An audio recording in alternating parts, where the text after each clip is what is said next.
is open, I am assuming. Molly, morning. Updike, Present on the phone. David Anderson, Marty Smith, Present. Tom Lampy, Present. John Benson, Jeff Franklin,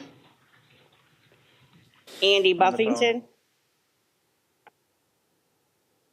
Who was that? Was it Swearingen? Or Franklin? Franklin, okay. Andy Buffington, Phone.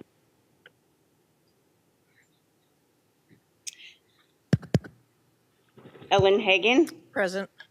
Michelle Bischoff, Present. David Ness, Here. Jason Leonard, Here. Rob Rutter, Here. Michael Casper, Here. Carol Lund Smith, Present. Larry Smith, and Angela Clauser.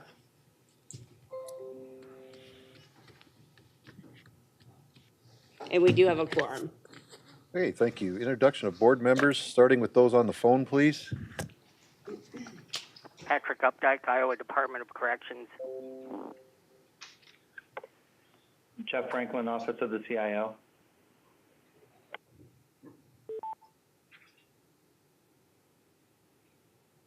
Okay. Andy still on the phone outside?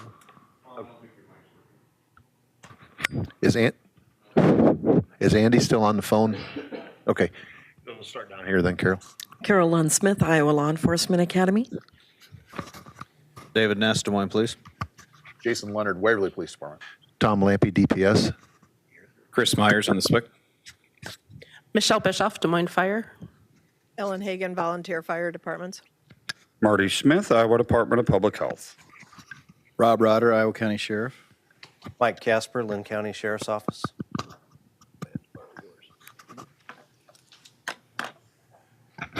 Okay. Welcome, everyone. Should get through this agenda fairly quickly today. I'm looking for the approval of today's agenda. If I could get a motion, please. Bischoff, so move. Okay. Do you have a second? Second by Casper. Second, Casper. Discussion? All in favor? Aye. Opposed? Motion passes. Approval of the meeting minutes from February 14th, 2019. If I could get a motion for approval on those, please. Ness move. Ness? Smith second. Smith second. Discussion? All in favor? Aye. Opposed? Okay, motion passes. SWIC report. Thank you, Mr. Chair. So some updates, housekeeping items with regards to Status Board, which is that website that we'd be using to kind of track talk group usage across Iowa for the interops. We're still waiting on some MOA language from Minnesota. That would basically give us their source code, and then we could modify that to fit our needs here. The update I received last week kind of informed me that it's still with some of their contract people. They want to make sure that there's no issues or nuances kind of sitting in the weeds before we get that source code. My hope is that's resolved soon because I'm anxious to get starting on it. I know that we've had some meetings on this in the past, and really anxious to get that to be up and running along with the rest of the system. So this will be a little bit longer of a smaller update here, a small section, but longer update. Interstate interop. We've made a lot of progress with that over the past several months. We've had a few meetings already with Minnesota, Illinois, and Wisconsin.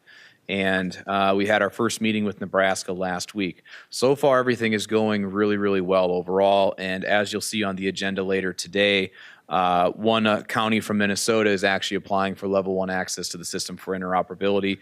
That is in conjunction with Worth County joining Armor for interoperability as well, so those deputies can communicate seamlessly when they're working something on the border. And I think we'll see more of that coming from Minnesota. With respect to Wisconsin, we're in the process of characterizing the landscape and figuring out exactly what steps we would need to take to come up with a comprehensive solution for that. Illinois, we're actually starting to work on what could be some draft language with an MOA type of agreement. Each state likes to do something a little bit differently. Minnesota is a little bit more comfortable of operating at a SIGB to SIGB level.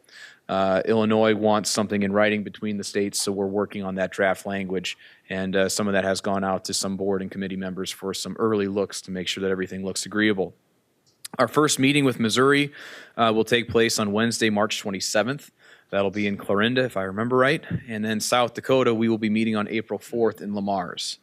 So the hope is that by the end of this calendar year that we can have kind of an idea of what interstate interoperability among our states will look like going forward as Isicsb comes online and as they start rolling through updates to any systems that they may have.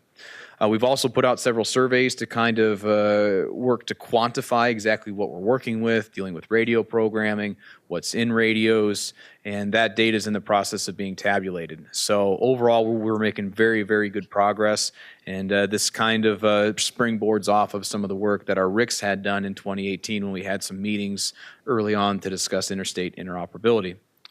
I can touch on the PSAP grant a little bit later, or I can touch on that now if you'd like, Mr. Chair. Okay. So the PSAP grant, we have, for the most part, the vast majority of the consulates and control stations delivered.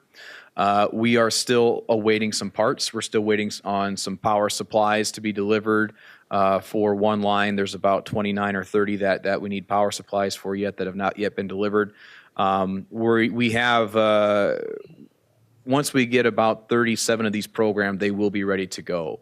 So there's a possibility that some of those could be ready to go out the door by the end of March or in early April. Unfortunately, shipping delays have hindered this process a little bit, but we're still working through all that. We have the programming software for everything. Deputy Swick-Walzer and I are working on code plugs and everything else, so progress is going very, very nicely with that. Any questions with respect to that? Is there any money left from the grant? There is some left, but it's a little bit tight. If you remember, we had $450,000 to work with, and we had to use that money in such a way that we were providing people with something that they could plug into the wall more or less and turn on, and it could connect to the system. So there's a little bit left, but we're also anticipating that there may be some last-minute costs that we may not have anticipated.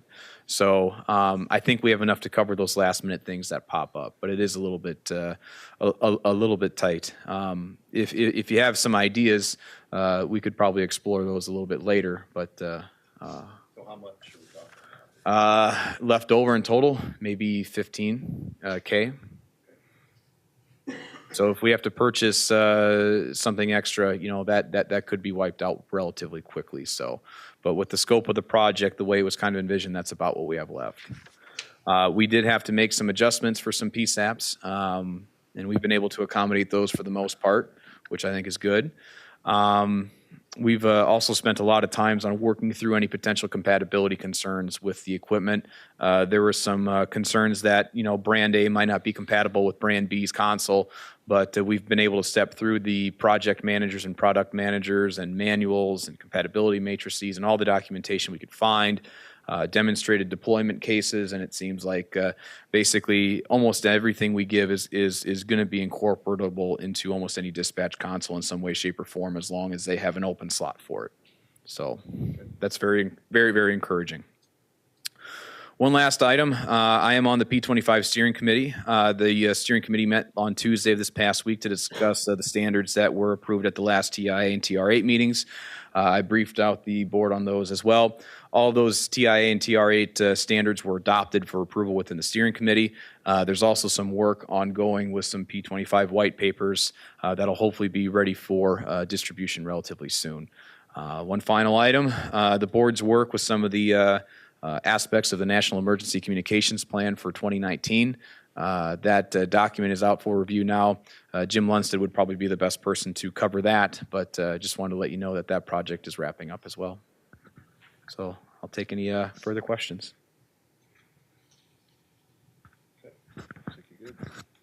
We'll move on to the 911 report. Is anybody here for that? Blake had to go to the EOC. Have Rob do it. Well, I could give you one. We have a new committee that was just formed today dealing with baseline standards, making sure that baseline standards for 911 operators are kept up. Carol, we're hoping that you'll maybe not necessarily take part in it as far as being on the committee itself, but maybe take a role somehow. So that was done. We changed our bylaws somewhat to reflect a new AG's opinion for us that we can have a few people on the phone when necessary to keep our meetings going.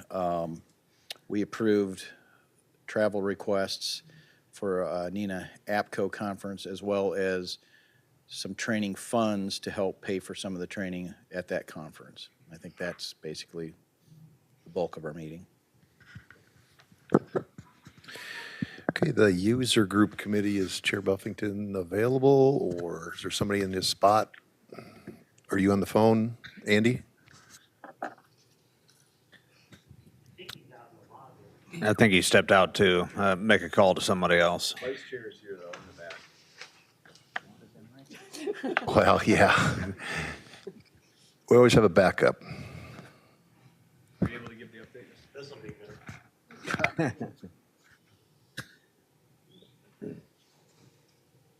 I see him. He's right out there. Rob Denner, Vice Chair of the User Group Committee. We had a meeting last month. Nice update. Would you like to step out and get him? Let's just have him step out.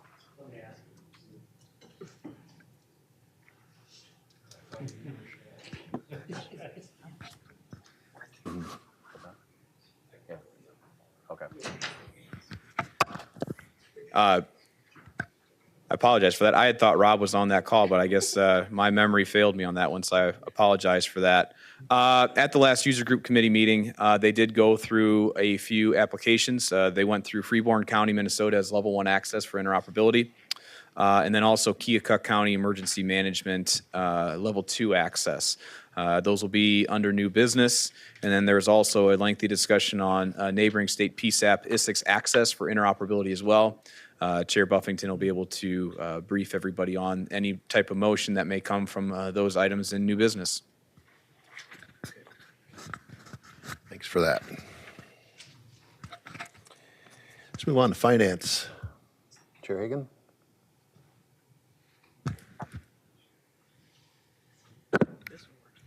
Monthly net expenditures during February for the Interoperable and Broadband Communications Fund were $11,890. The February ending balance was $2,264. Monthly expenditures during February for good day. Slick P 2.0 were $12,640. Of that amount, $10,112 were federal expenditures. The remaining federal amount available from the grant is $113,253. And the Finance Committee recommends board approval for the Region 7 FirstNet Forum on May 29th and May 30th. The recommended amount is $20,000. This item has been included in the agenda under new business. Does the board have any questions? So it's $20,000 coming from the SLIG-P grant funds for the FirstNet Forum, is that what I understand?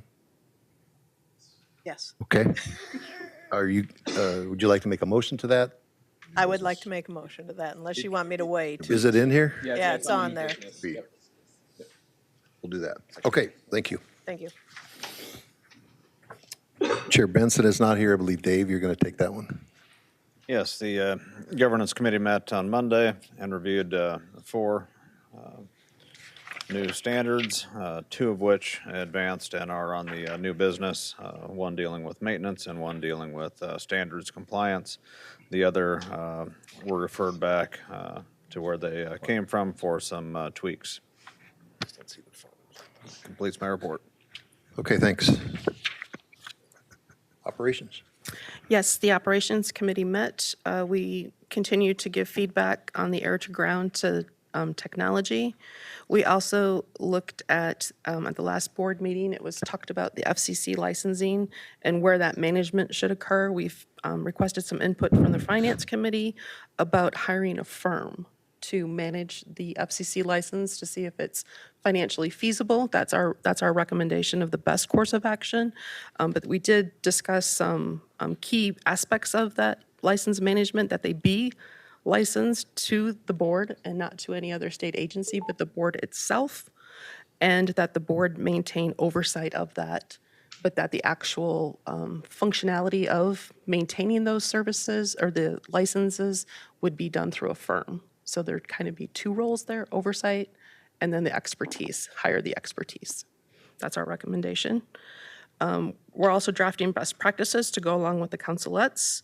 And we are beginning our goal of aligning and updating legacy plans, including system failures, and we're starting with V-Law 31. Any questions regarding operations? So you're recommending for the firm, do you have any kind of a price, or how are we going to find it if we do that? What I had submitted to finance was that based on other jurisdictions that are using a firm to manage their FCC license, that it would be tens of thousands of dollars a year. So just kind of a ballpark to see if there was capacity, and then we delve further if there was capacity. But if We're there not was, at that point, you're just making the recommendation. just making then the it goes to finance. recommendation to see if, because if the finances don't support it, then it's silly to make that recommendation. Okay, That's where we're at with it. all right. Any questions on that? Go ahead, Larry. Michelle, will that V-Law 31 tone concern, will that also be addressing in VMed and the V-Fire as well? Yes, those are additional resources that we'll be looking at. We're just going to take a small bite at the apple and just address the V-Law 31. But yes, all of those interoperable, current or interoperable communication plans are in our list of plans to look at and come up with how they integrate with Isicsb. Okay, But in regards to having a tone. Right. we're just getting started. But yes, the tone is a concern that will be addressed. Yep. Yep, thank you. Okay. Outreach, back to you. As in the past, we continue to send out to all our contacts any of the information that we receive. And again, if you'd like to be on that email list, talk to me afterwards and I'll get you on it. Thank you. That's my report. All right, Sean.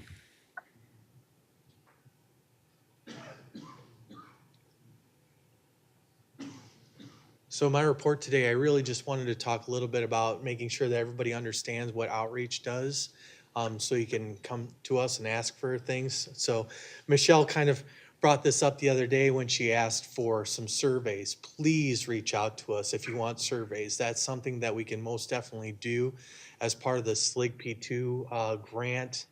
You should and probably will see more surveys coming out from us. The other thing, of course, Holly's been working like crazy with Kyle Richardson from FirstNet to coordinate the FirstNet Forum that's happening May 29th and 30th. She's on the phone all the time. She's been doing all the logistics and just nailing it. We have the newsletter coming up. If you have any information you want to share, please get that to me.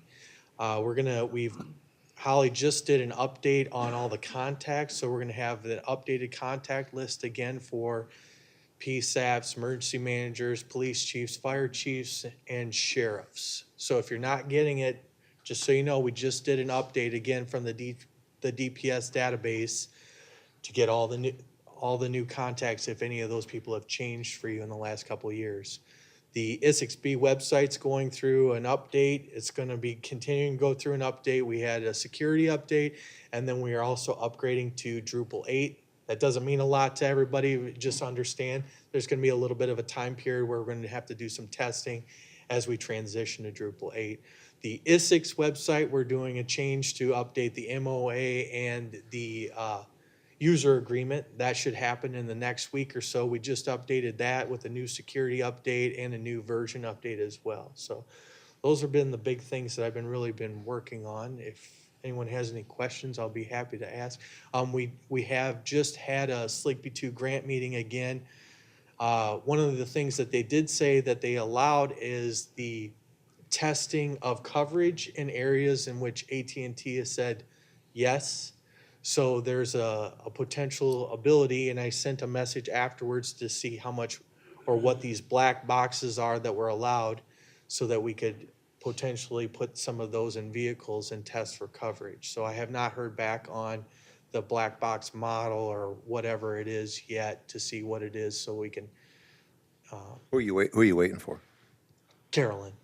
I sent the message to Carolyn after our meeting last week. So she's going to send you a message to give you approval to purchase those? Is that what you're waiting for? To give us what are the approved black boxes that have been used.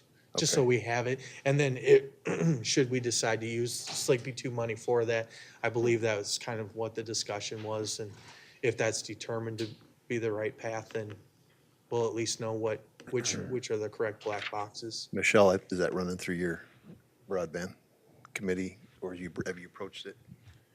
I wasn't on the last Okay, call, but no, I made a note. We'll brief you on that. And one thing that did happen also in the FirstNet committee after that meeting, I wanted to note, I did spoke with Kyle and I included Swick Myers on. One of the things that's happening out there in the public safety arena is people are not IT folk. They're not the nerds. And so when a vendor comes and asks them and say, well, we have that same thing. We have priority. We have this. So I asked Kyle, because he mentioned that he was working on this, so I thought it was very exciting and a potential big help for public safety people is give us the right questions to ask every vendor so we can do an apples to apples comparison so that when vendor cell company A comes in and says, well, we can do the same thing as FirstNet AT&T. Well, if you're not an IT person, you don't know the right questions to ask. And so how do you know that you're getting an apples to apples? And how can you hold vendor A, how can you hold them accountable against the FirstNet standard if you don't know the right questions to ask? So I'm excited. I think FirstNet and Kyle are going to develop us a question list so that we can arm our people with knowledge and the right questions to ask so that they can say, well, you're saying this, is it this? And we put it in writing to say, you're guaranteeing this just like what AT&T FirstNet is guaranteeing. Because if you won't, then it's not a true apple-to-apple comparison. Because we keep hearing everybody saying, well, we do that. And we don't know if it's misinformation. We don't know if, obviously salespeople like to say things and it gets squishy sometimes when you're in the heat of a sale of what you're saying. And, AT&T has put it in writing. So with FirstNet AT&T, we can at least say, here are the things. If you're not saying these exact same things are better, then it's not a true comparison. You're not really giving public safety grade in what we're giving or getting from FirstNet AT&T. So just to give you a little, we have a SLIG-P call every quarter with our grant program manager. And during that call, they always ask, how are you doing? What's your future? Are you still doing this? And we go through it. And then we talk about allowable expenses with the SLIG-P2 grant. And these black boxes came up, and what they are is it's a very inexpensive piece of equipment that you just drive around and it pings and it checks the coverage. So we felt maybe that would fall into the broadband committee's realm, since the broadband committee actually signed or encouraged the board to have the governor sign to be fifth to join. So we could do that for people that, if there's a new site going up, your committee could work through local law enforcement, public safety, just, hey, why don't you take this and go check your area. And the chair and the SWIC also made mention that if somebody was complaining that even after AT&T had been in the area, Right. we could send someone out to verify with those black boxes and say, no, we actually went out and tested and we either saw or did not see what you were seeing. So, Okay. any other questions? One more thing, that when you said we're updating the application on the website, is that the one with the signature? Correct. The two items that you Okay. sent me last week that you said, I want these updated, those are And Andy, that was with, they're just required to initial on the application. I thought it'd be a good idea to have a signature beside it, because you could basically type your initial in there. Yeah, work with that. And one other comment, this has come up a couple of times. When you're filling out the application, make sure that you click on the drop down and select your county. Sometimes it does default to a county. So if you don't actually scroll down, this has happened a few times. And so sometimes people think it's an error. And so then I have to explain, no, you have to actually select your county. It by default says a county there. And it's kind of confusing, but if you follow the address stuff all the way down and hit it and select it, then your correct region and your correct homeland region and all that stuff will be selected. So I did check that because I did have somebody comment that they thought that the system may be broken, and I did verify that you have just as a double check, but this is not the first time this has happened, so. Okay. Any other questions or comments? Sean, I've got one. Yes, sir. Is there any thought, there's some folks out there, everybody's human, that really strongly feel Isicsb and FirstNet are one. Is there any consideration to put some type of a white paper out there to try to encourage them to rethink? And I understand sometimes you gotta lead the horse to the water and you kind of push it in. So it's a very fine line because we're talking about two technologies that are very similar. Radio and cellular are both radio, but the capabilities of the two technologies are completely different. And that's what's really difficult because unless you're a nerd, we've tried to talk about it. You know, we talk about the data and we talk about the radio. But then the problem is then we introduce the comments of push to talk. And push to talk's where it gets really confusing, and then we get in the gray area of, well, how is this a radio? How is this not cellular? And how is this not like our radio system? So yes, we can try and do something that helps, but it is a confusing topic. And as these two technologies continue to move closer and closer, it's going to get grayer and grayer and grayer. But we have years before, they overlap. I know exactly what you're talking about. We get calls, can we put Isicsb equipment on FirstNet towers? Can we put FirstNet equipment on Isicsb? I mean, no. But yes, we can do a white paper on that because there are two major things going on, as we all know, deals with towers and radio network. So we can separate the two. But basically, for this conversation, Isicsb, see, I'm even confused. FirstNet complements Isicsb with data on the data side, and the voice side is the Isicsb. And yeah, we can try and clear that up and post it. I think it brings up a good point. I mean, the question is there, so it is necessary to have that information out there because those questions are there. And they're prevalent, and they're becoming more prevalent. So I think that we need to do something to make sure that we are separating the two of them, that they're not the same. And that would be maybe a perfect topic to introduce in the newsletter as well. We try and bring the real questions every day that people have to the newsletter and give you areas where you can follow up or seek us out to get that information. So I'll definitely put something like that in the next newsletter going out in the next week or so. So Also, the forum in May, if we get a good attendance, that'll really clear it up. And I think it's very important that that white paper or whatever's in the newsletter is from the operations perspective. Yes. Because that's who you're talking to. Exactly. The technology part of it, don't go there. Yeah. It's put the device on my hip and tell me what it does. Keep it very simple. Yeah. And if you'd like, I guess I would like to see that before it goes out, because I think it's critical that we get it right. Right. There is such confusion there now, and in my mind, it's pretty simple. Just to clarify, a white paper is not going to be ready for the newsletter. No, but what A basic explanation would be, but yes, I'm totally. envisioning like an infogram of some sort. Sure. I just it wanted to make sure there wasn't any really simple expectation we were gonna operational crank out a level. white paper. So run it through the operations. I can, yes, that you go. totally makes sense. Okay. Utilizing our social media and stuff to do that as well. I mean, everything that we have at our disposal at this moment in time, not just our website, but our Facebook page, our Twitter page. That information could be put out there in those 140 characters or less. Right. They're separate they're not the same. Well, and if a video pops up, let's be honest, people would rather watch the video than read a 3-paragraph white paper or a 2-page white paper. And so if I can find a video that makes it simple, I know Chair Lampy has found stuff on different aspects of radio systems and trunking, and the bank teller model was a lot easier to understand than the nerdy IT explanation of it. People understand waiting in line for the bank teller. So if we can find something like that, I'll sure look for it. Thanks. Thank you. Move on to training. Chris, are you handling the training? Okay. I don't know. I'll use the one that we know works.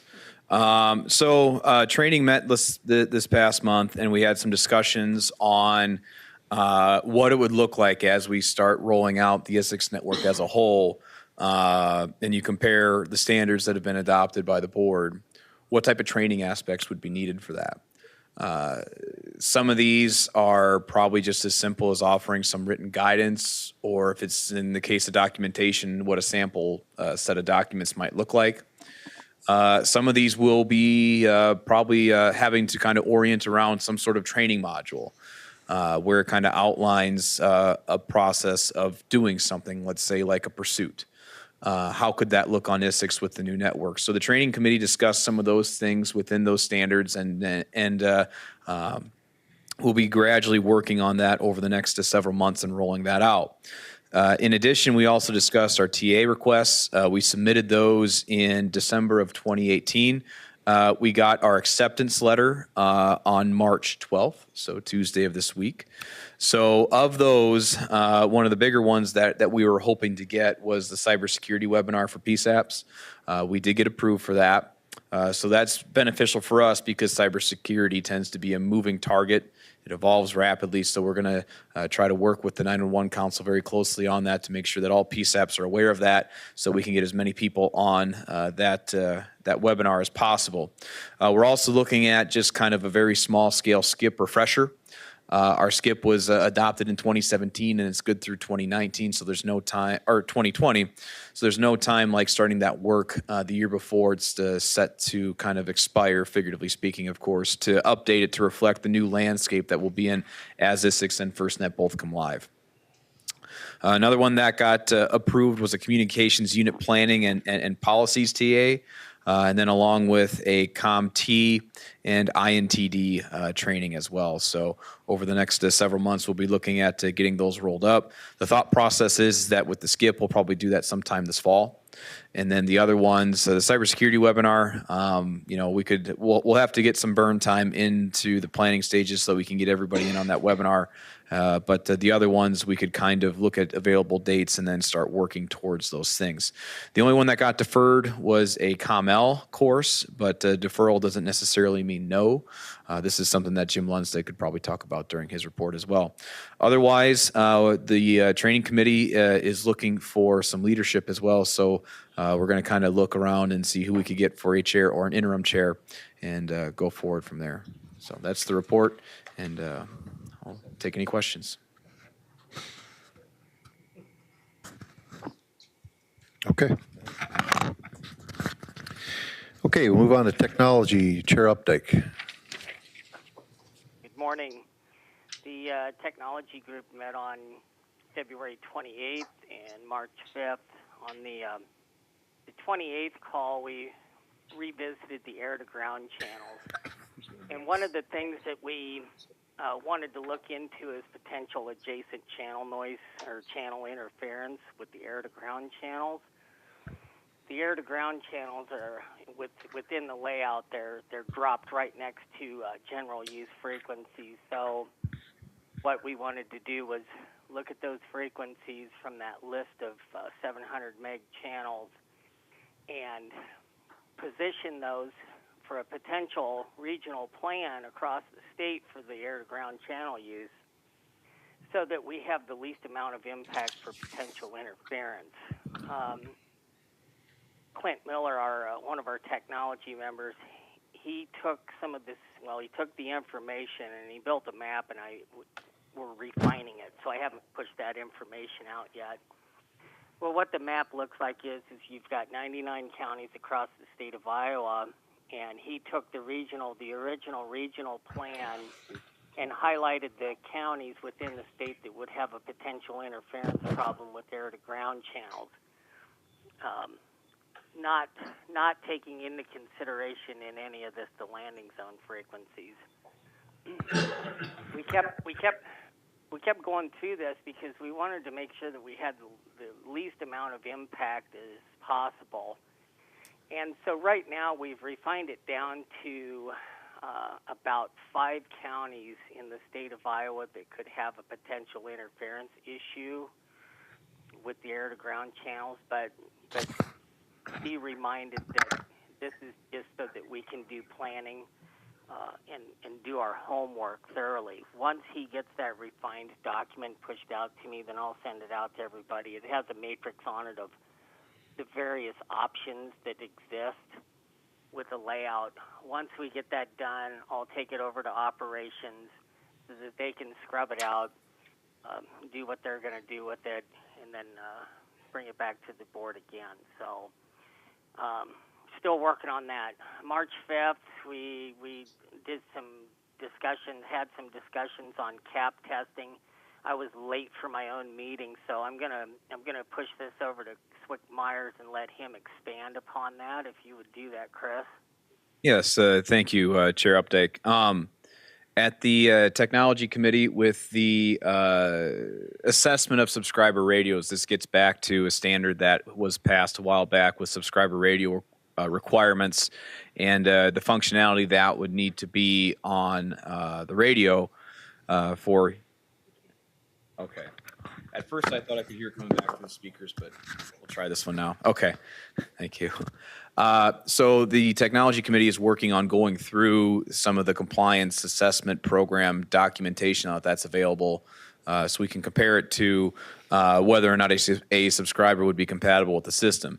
One of the real benefits we have with that is that the 2017 CAB, which is what they're testing against, specified that tests must be conducted on a Moto Astro 7.17 system, which is what ours is, or some iteration of that. So we can look at that documentation and be reasonably certain that radios that pass the compliance assessment tests for the functionality that we're looking at are going to work. And if you remember, the aspects that we were looking for was basically, can a radio affiliate with a system like ours? Can it roam from site to site on a system like ours? If you push to talk, will the push to talk work? And will the emergency functionality work as well? So it's a very basic set of requirements that we're looking for that basically are oriented around push to talk, lit up to listen. We have received documentation from Harris and not Harris. I'm sorry, BK Realm, EFJ. Some very thorough testing results is what they gave us. We also have access to the SDocs, which is where all the results are published from Harris and Motorola that we'll be going through as well. So far things look very promising with that. We don't foresee any issues with subscribers that have passed CAP testing thus far being compatible with the network, so that's also a very good thing. It kind of lines up with the thing that we kind of already knew, that we've got several different brands of radios that have already connected to the system and been shown to work. So this reinforces that concept of what P25 can actually do, and that's a good thing. So the Technology Committee will be looking at those testing documentations packets over the next several meetings, and we'll be working on possibly assembling a list of subscriber radios that, based on that documentation, we know will work. Some of the onus will still be on the agency that's applying for access to verify with their chosen vendor that indeed that functionality does exist. Just because it's in the SDocs doesn't necessarily mean the radios come equipped with that, after all. So that's the process that we're taking with that. It's a lot more open than what some other states have done, and I think that's a good thing because it will only enhance interoperability and help allow agencies more control over what they have as far as accessing the system. So.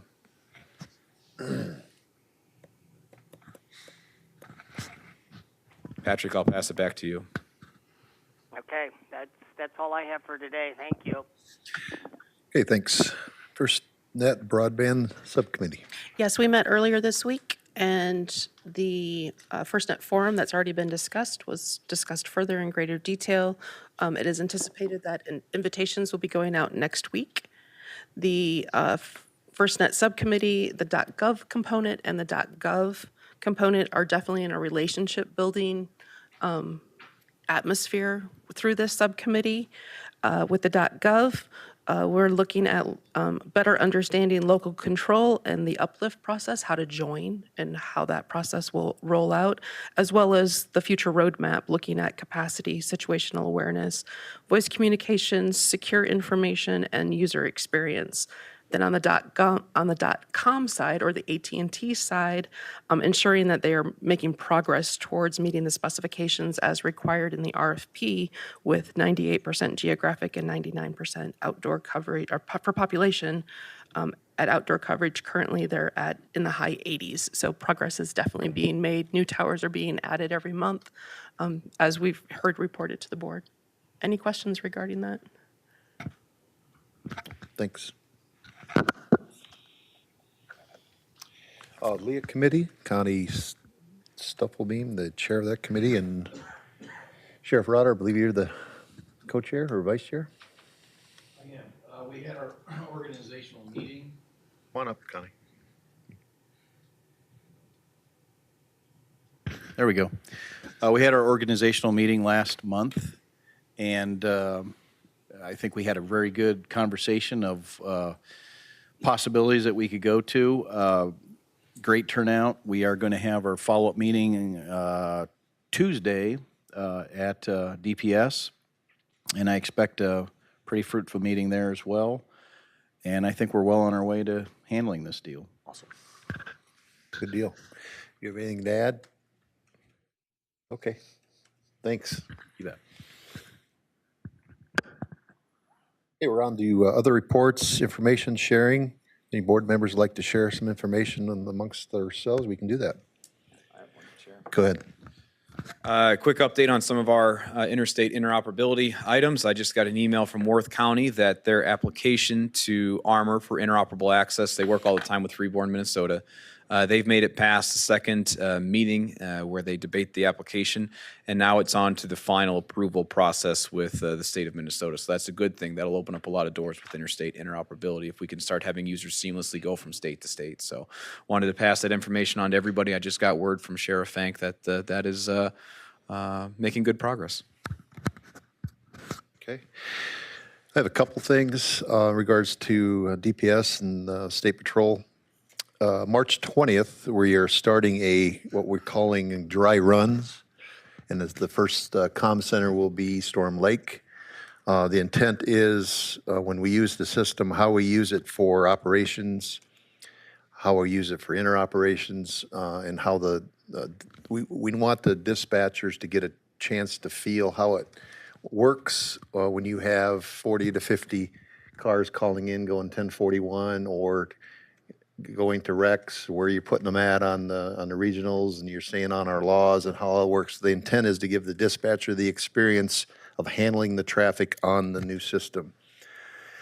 We'll start there. We got like 6 scenarios I think we're doing, and then we'll go to Cedar Rapids or Cedar Falls after that, and then Cedar Rapids, and then we'll do the last one in Des Moines, and then we'll repeat it one more time to make sure everybody's comfortable. So we expect changes within our own operations on how we use it.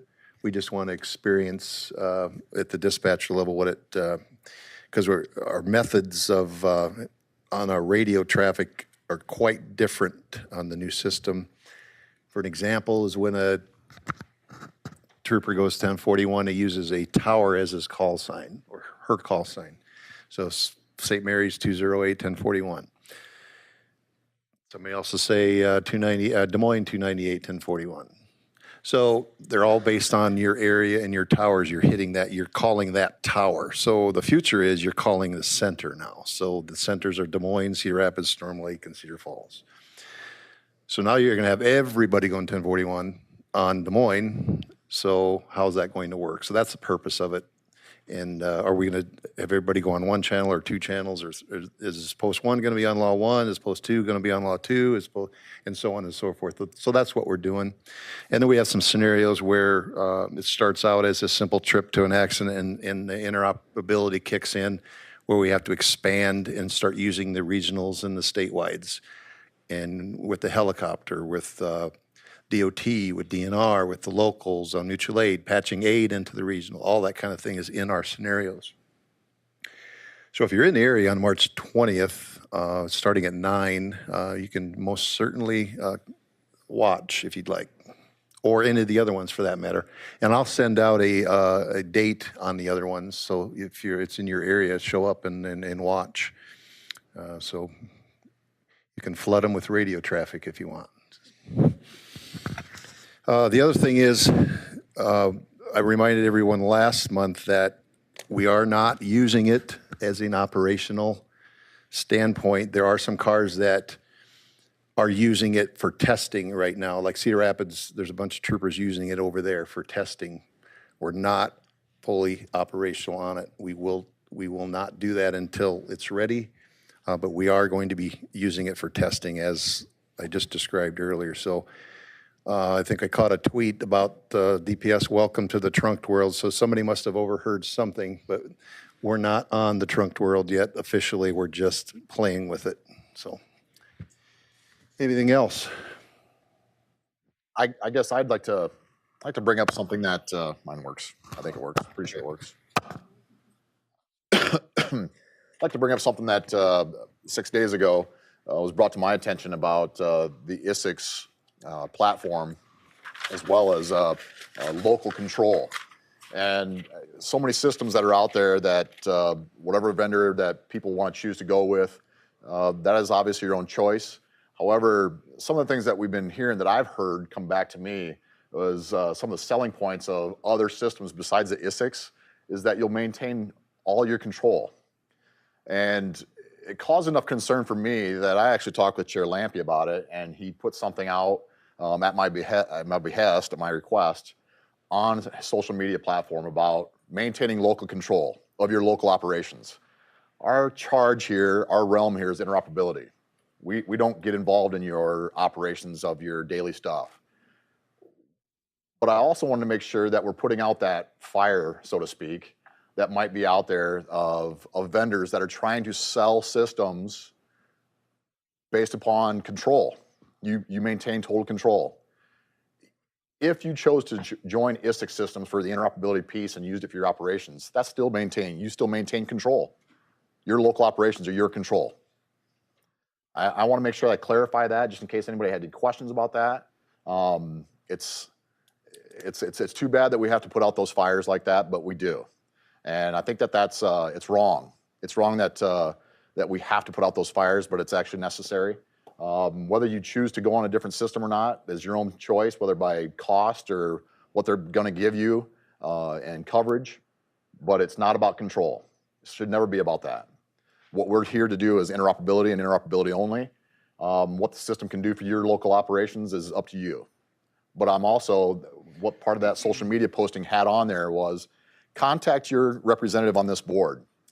You know, instead of listening to vendors all the time, instead of listening to vendors tell us what we need, why don't you listen to the people that are on this board? They'll tell you what can work for you. So go to the people that you actually share boots on the ground with. So anyway, that's all I got to say about it, unless anybody wants to ask me a question about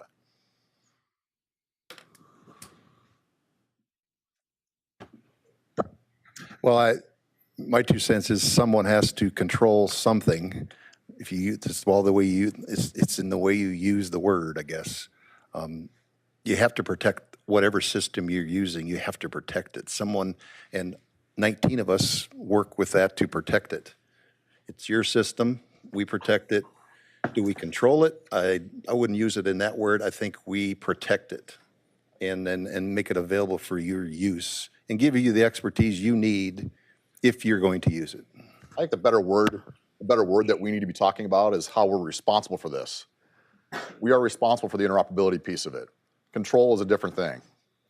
So that's how I look at it. We're responsible for the interop piece, not the control piece. And That's under yours. That's you. I think governance is, we're providing the platform, the rules, here's the playground to play on. It's yours to play. Get information before you make choices. That's all I'm asking. I like What's- responsibility versus control. I do too. And who has a system without rules? We all make them up when we approve those. So I would hate to see this system without any rules and just be free to have radios roam and cause problems and shut it down when we need it really bad during an interop event. So thanks. Anything else? Okay. We'll move on to Melvin. Are you here? You are here. You're up.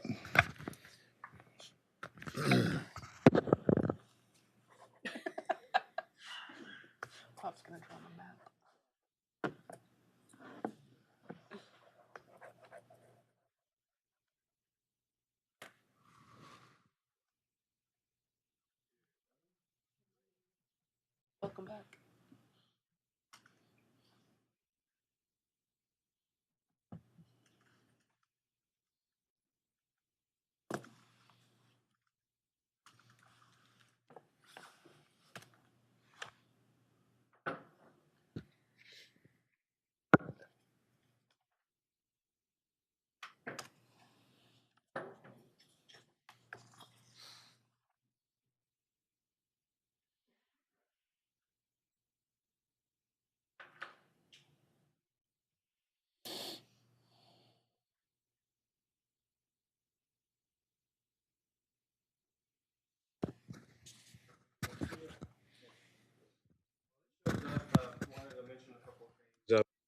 This.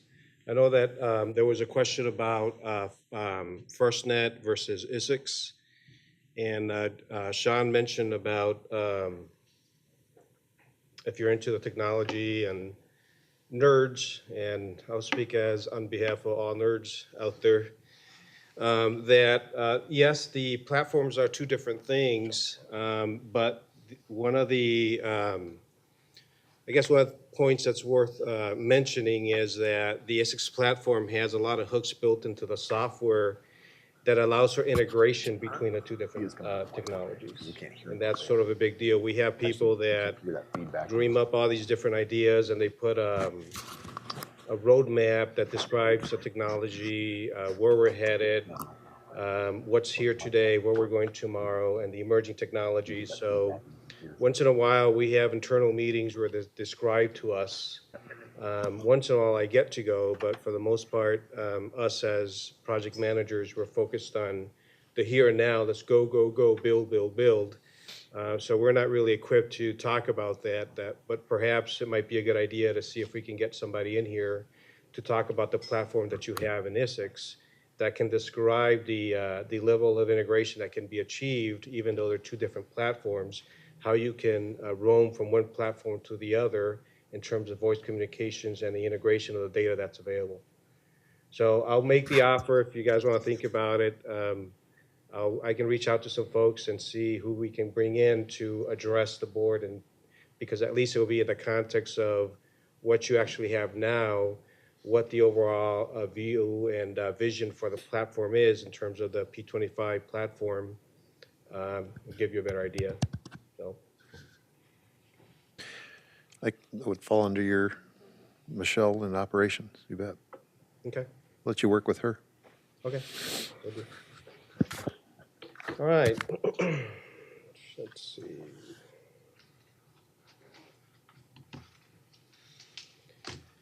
Okay, we've seen all this before, and I know that Nick mentioned this last time, that all the sites in the platform are active and transmitting. So the overall P25 platform is running. There's two things to keep in mind as I'm highlighting here. Hardin is an active site that we just need to finish up. It's terrain-wise, it was very challenging and it's on a steep hill. So when it rains, it's a problem. With the snow, it's a problem. So we need to finish up. There's some landscaping and fencing and some other things with mitigation for erosion and water and all that kind of stuff that we've been waiting to complete. So we've been working with the City of Iowa Falls to get the final approval on that so we can go back in there and complete that process. Rock Rapids is the only site that's not transmitting because it's not built yet. As I mentioned before, Rock Rapids is a replacement for an existing Iowa Public Television tower. So it's tricky, it's complicated, and we've been working with IPTV to approve the overall plan. So we just received preliminary construction drawings for the plan this week, so we're looking at internally, and then we're looking at following up with IPTV in the next week so that we can get approval and we can actually start digging. We have received approval for the preliminary plan, but the CD is actually a lot more detailed in the amount of information, and that's what we used right before we actually start digging, so that we're all in agreement. It's not a concept anymore. This is what it's going to be. Once that starts, we'll be able to go pretty quickly. But again, this one will be challenging because we have to build a tower, a tall tower next to an existing tower, move everything over, and then tear down the existing tower, all without disrupting operations. So it's a very tricky process, and it slows us down, but it's what needs to be done. So this map gives you a view of what the coverage for the state looks like. There's two colors on this map.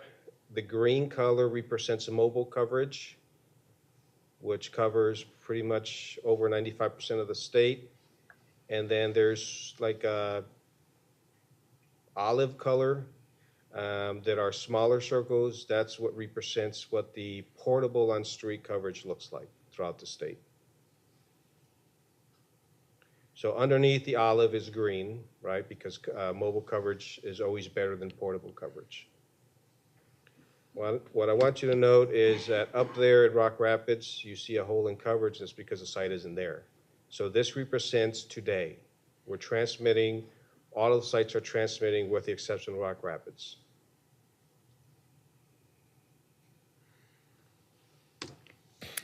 So in terms of coverage testing, we mentioned, before the end of the year, we did everything that's in green.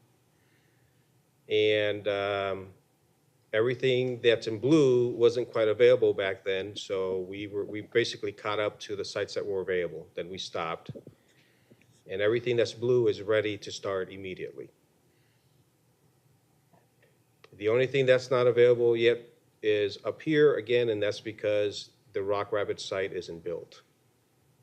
And if you remember the map, these three counties actually have coverage, but we look at how much Rock Rapids provides coverage into those counties as well, which is why we don't test them yet. So for example, in Sioux, 1 out of the 4 is Rock Rapids. In O'Brien, 1 out of 3 is Rock Rapids. In Osceola, 1 out of 3 is Rock Rapids.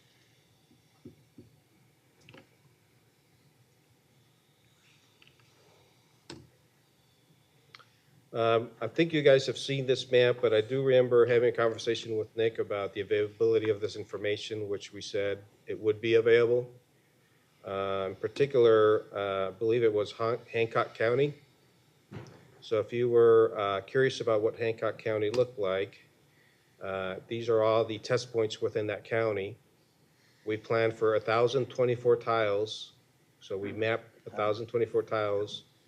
The capture rate means that out of those, 90.2% have a road on it that we can actually drive through.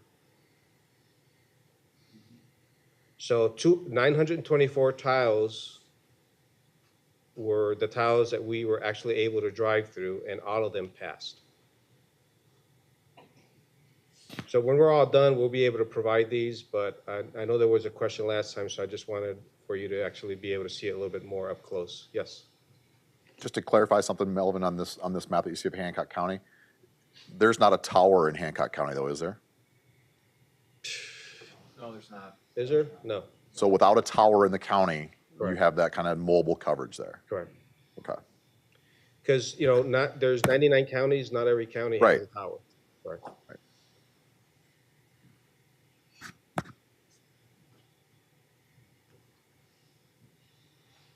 All right. So like I said, at the end of the day, when we're done, we'll be able to provide this. That'll give you plenty of information if you have a particular county that we can provide. All right, summary. So obviously we need a complete harden in Rock Rapids. So I'm looking at both of those starting in the near future. Given the recent events, I'm pretty sure everything is mush right now, so we'll probably have to wait for it to dry out. Now that the snow is melting, I'm almost wishing for it to freeze so we can actually start, because otherwise, I've been going to some of the sites and I had to go and get some rubber boots because it's been kind of messy out there. Coverage, again, we just need to restart it. We're ready to go. As you saw, all the counties are ready with the exception of those 4 for Rock Rapids. Logging integration was a bit of a complicated thing, but we got that going.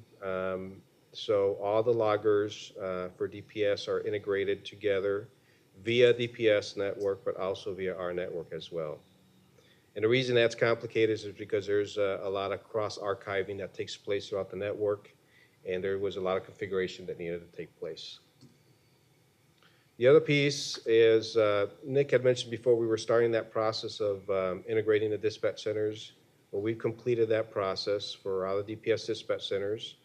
So now the DPS dispatch centers have access to the new platform, but to access their legacy resources. So I wanted to explain this a little bit. I was going to say, make sure you explain that. Correct. So here's this beautiful diagram. So the Isicsb cloud is the Isicsb network, right? DPS dispatch sites, here I'm just showing one, but they're scattered throughout the state. They are part, with the MCC 7500, they're part of an integrated solution that connects into the Isicsb network. So the dispatch centers, by default, have access to all the tower sites that are part of Isicsb, okay? But in addition to that, these dispatch centers have access to all the legacy DPS towers, which is what I'm showing here. So on this side, right, this is all the VHF, all the conventional stuff. The new equipment has access to this, so DPS continues operations over here. But at the same time, because it's all attached, they have access to all of the tower sites. They haven't gotten operational, but it's all integrated. And we did this so that we can continue supporting, so there could be overlap between the 2 scenarios until we do a final cutover where DPS starts actually using all the tower sites. In which, one step further is DPS Communications will start patching LEA into the regionals. So we're the only one that can really do that, so we're going to patch them all, and that's part of you'll know about when we get those control stations in. So the LEA doesn't go away, but it's integrated into Isicsb until the circuits completely go away, and then we're confident that the PSAPs have it strictly with the councilets on the new. That's how it works. That's what's important about this diagram, about these gateways, because we required them to integrate it into that. All right, going forward, we had spoken last time about the core upgrades, so we started that process. We started a process which starts with auditing all the software and all the hardware that's in the core. It's an automated process, but it's a lengthy process. So it actually started on Monday, and it didn't complete until the end of Tuesday. So for 2 days, we're doing nothing but audits and the core. And then we froze the database on the 13th, which is on Wednesday. So what that means is we freeze the database because we have to do a conversion. The system release that the system is running on right now is what was released when we staged the system. Now that we're getting close to the end, we have to turn over a system that's at the latest release. Part of that process is freezing the database, converting it to the latest release so it's compatible, and then we dump it back into the cores. So that it doesn't mean that it affects operations. When you freeze the database, all it means is that even if you continue to put radios into the core will take it. We just took a snapshot in time of the database. Once we reinstall it again, whatever you put between the freeze and now goes away. It'll stop working because the new software is not going to be aware of it. That's why we freeze it, and we tell folks don't make any changes until we come back and we re-enable them. So that started yesterday.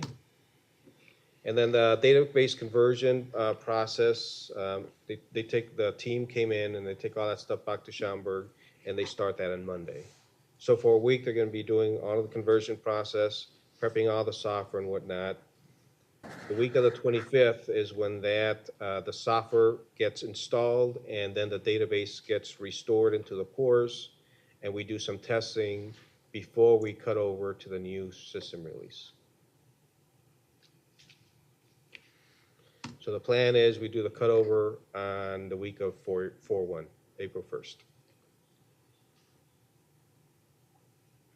Obviously, this is a very simplified version of the steps. There's a lot of stuff that happens in between, but this is the gist of it. Any questions? That's all I had. Congratulations on having a date on the screen. I know those are tough to commit to in such a large and complex system, and it's exciting that we're getting close to the point where it's right around the corner. Yep, we're right there. Get to work then. Thanks, Melvin. All right. Okay, FirstNet is not here. I believe, Jim, you can come and give you your report.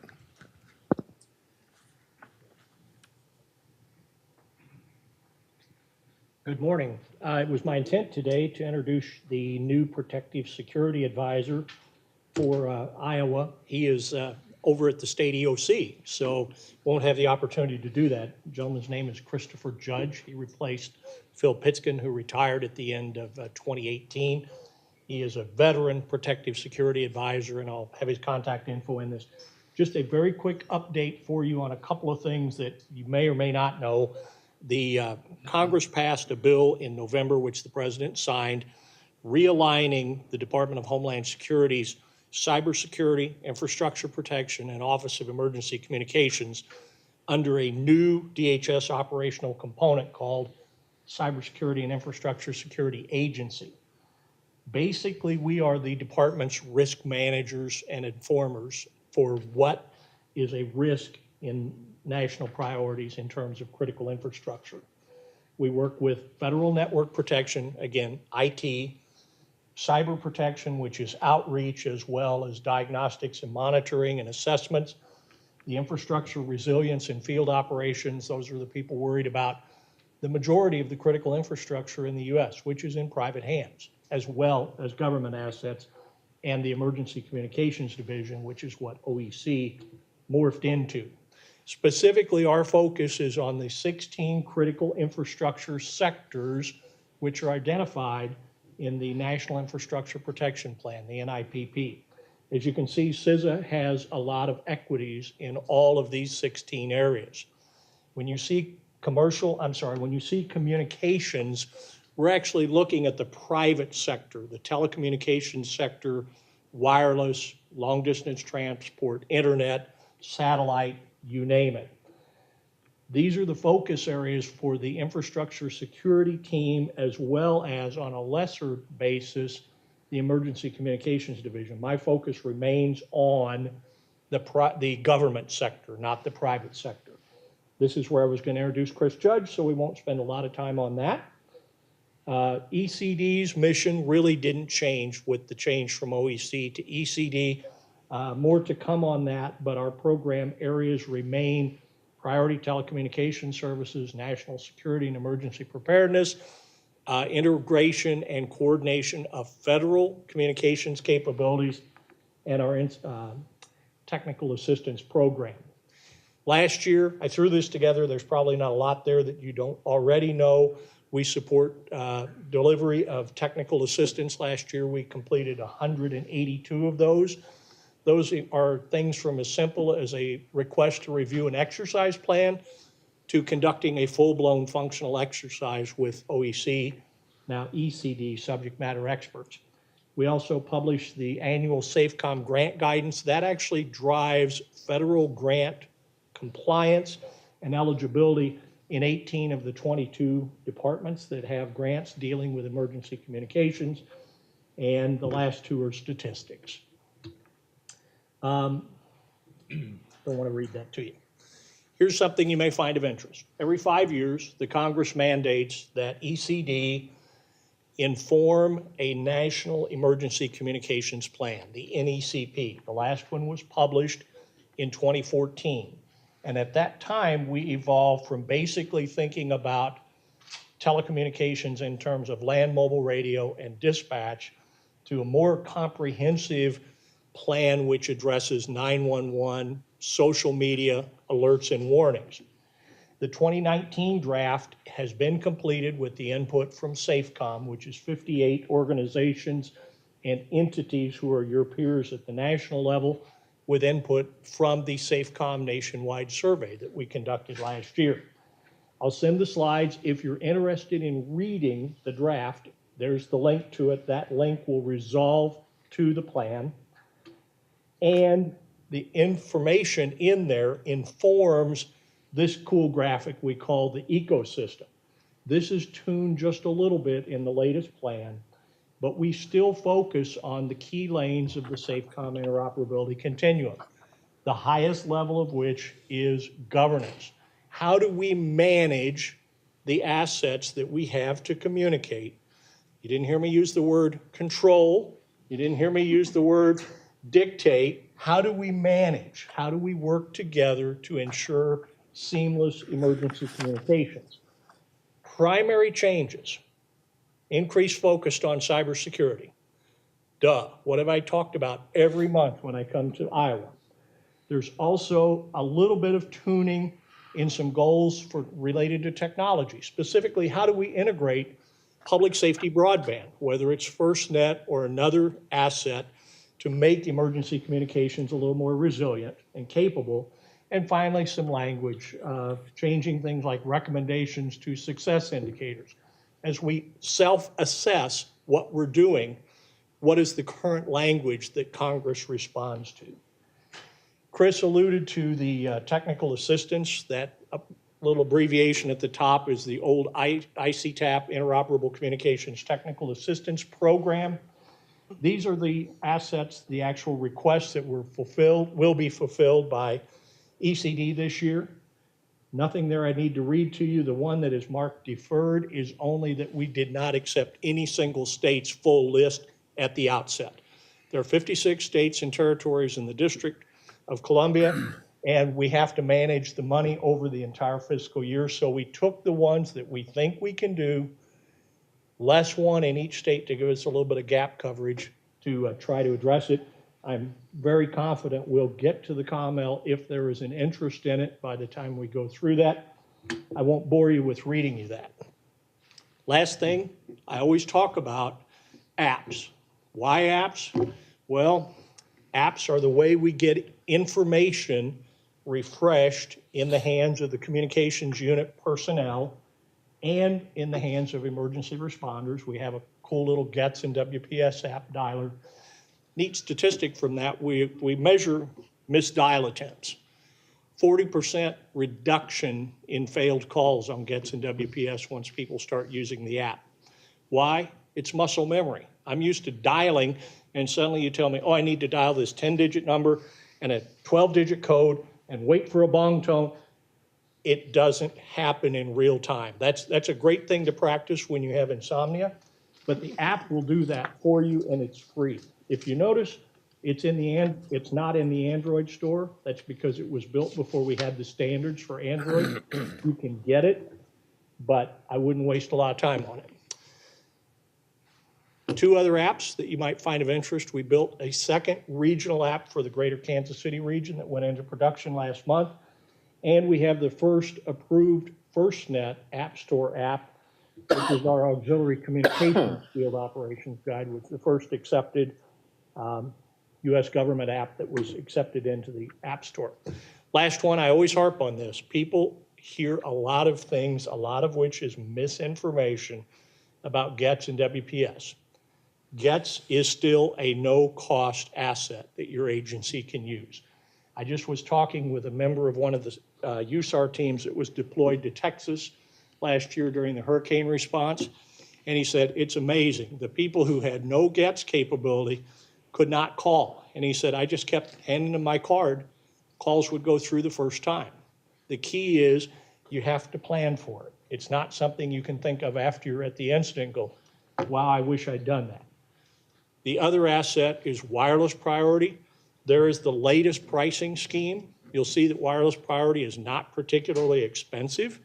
In most cases, it's free, it's integrated, and soon to be fully integrated with FirstNet, but it's available now. I just received a DHS FirstNet phone, and the contractor provisioning it told me, oh, you don't need WPS, you have FirstNet, which resulted in a really fun discussion about, so what do you really know about FirstNet and WPS? You have to have both, unless you can guarantee you will never call outside the FirstNet network. If you're going to call another carrier or a landline or a VoIP line or a business, WPS is an additional enhancement for FirstNet. And that message has gotten blurred a little bit. We're working to improve that understanding. But I've actually talked to a lot of people who say, oh yeah, that's what we were told. We would never need it. There is a plan to integrate WPS features in FirstNet increment 3 of WPS. We're talking 2021, 2022 timeframe. So it's still a permissive dial feature. Christopher Judge's contact info. I'll include that in the slide just so you can reach out to him if you're interested. Also their program area. My contact information, as the car salesman used to say, thank you, and here's my address. And stand for any questions if you have for me. Thank you. Thanks, Jim. Okay, we'll move on to Standards Working Group. I believe Chris is going to handle that. So last month, the Standards Working Group moved 4 standards on to the Governance Committee for approval. 2 of those are before the board today. One was a modification to our compliance process, basically just rehouse the committee that owns it. It was moved to governance, since governance is the only committee that sees every standard aside from the Standards Working Group. And then there's also a standard coming through related to system documentation. 2 of the other ones also related to the compliance process. So we're going to do some more work on those. We do need some feedback from the Attorney General, and one of them was the decision from the Governance Committee. So we're going to, as a Standards Working Group, work to get that. We have another standards meeting coming up at the end of the month. I believe that is on the 26th. And we'll be going through another set of standards that day. And we're kind of getting down to the end of the wire with some of those standards, and we're starting to get into more of the ones that are going to be custom fit for Iowa. So we're making steady progress, as we have been for the past several months. And that's basically the report. I'll take any questions.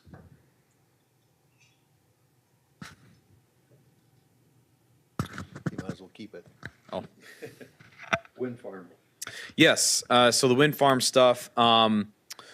As you know, we've been able to get a seat to kind of discuss dockets with the IUB as new wind farm projects are undertaken, both repowering and new builds. There was also a bill that was making its way through funnel week at the Senate. It was Senate File 361, which would have compelled the energy companies to do communication studies in Iowa. The way this works right now is that if the wind farm project is of substantial size, 25 megawatts or bigger, they have to go through the Iowa Utilities Board to get approval. What that means is that anything less than 25 megawatts doesn't have to, and there's some lack of oversight on that. So the way the bill reads right now, and I haven't seen any changes to it over the past couple of weeks, but before funnel week, The bill read in such a way that any new project, regardless of size more or less, would have to go do a communication study to make sure that there was no microwave networks, especially public safety networks, that could be interfered with the spinning turbine blades or with the standing up of one of the tower sites. We had submitted some feedback that said, please include the repowering process also with those communication studies, because as they repower wind turbines, they may increase the height of the turbine, they may expand the blade profile, which does in a sense change its footprint. And if you were clear of a microwave, if a windmill was clear of a microwave shot by say 50 feet at one point, if they do expand the profile of that wind farm, suddenly you could have an infringement on that microwave path. So that has been working its way through the committees. I believe it made it through funnel week last week. So I haven't seen any updates to it yet, and I just checked yesterday. So that's where we stand on that. Oh, yes. I almost forgot about that. I also did present at the Iowa Utilities Board last month, it seems like ages ago, where we kind of outlined our concerns with respect to microwave backhaul and public safety land mobile radio networks and what wind farms can possibly do. That presentation went very well. It was attended by some of the larger power companies like Mid-American and Alliant, and several smaller ones as well that were developing those local projects that would be smaller than 25 megawatts. The feedback that I received at the meeting was overall very positive. It seems like there's an abundance of willingness to work together at this point to make sure that their projects go off as planned and our networks, of course, don't be infringed upon. So I think we're making good progress overall, and not only creating awareness that this could be an issue, but also coming up with a way to mitigate any potential problems before they arise. It's easier to fix things on the front end as opposed to have something stood up and then realize, oh crap, we have interference, now we got to take something down. All right, thank you. There is no old business, so we'll move on to new business. So back to Chair Buffington. Thank you. The user group committee has reviewed and recommended for approval the following: Freeborn County, Minnesota, level 1 access, Keokuk County EMA at level 2 access, and then after much discussion for a couple of months, we're recommending that all the neighboring states to Iowa, the border counties in those other states, be granted level 1 access with a single device ID, and they have to, of course, just like the PSAP blanket approval, they also have to have an MOA signed before they can do anything. So that comes as a motion from the user group committee. Okay, I have a motion on the table for Freeborn County, Minnesota, level 1, Keokuk County EMA level 2, neighboring state PSAP Isicsb access. Do I have a second? Ness, second. David Ness, second. Is there any further discussion? All in favor? Aye. Aye. Opposed? Okay, motion passes. Thank you. We'll move on to Region 7 FirstNet Forum approval. Is that going through your finance? Yeah, I can take that. So the Finance Committee, per Chair Hagan's recommendation, would like to bring forth a motion to approve $20,000 worth of SLIGP funds to be used for the regional forum for the FirstNet meeting that would be hosted at Prairie Meadows in Altoona. That's coming up in May, and the funding would be used to help get the seminars going, pay for things like hotel space for the conference rooms and things like that. And it could also be used to help subsidize the attendance of some attendees that are coming in from out of state, since this will be open up to agencies and states that surround us also in addition to Iowa. So I can't make a motion, but I believe Chair Hagan can. So that's kind of what this would entail, is allocating $20,000 of SLIGP monies, which we have enough for, to get this project going. Okay, At our meeting, we talked, and the 20,000 should be plenty. So I don't think we're going to be short. And unless you've got any other questions, I'll entertain a motion for that. I so move. Okay, we have a motion to spend $20,000 from the SLIGP 2 funds for the FirstNet Forum on 28th and 29th. Mm-hmm. And at the, I believe it's at Prairie Meadows is where we're hosting it. Do I have a second? Bischoff will second. Bischoff is a second. Any further discussion? All in favor? Aye. Opposed? All right, motion passes. We got some new standards. Dave Ness? Thanks. John was absent today, setting up the EOC, as I understood, so happy to fill in for him with the recommendation or the motion to approve standards compliance process and equipment configuration information. Okay.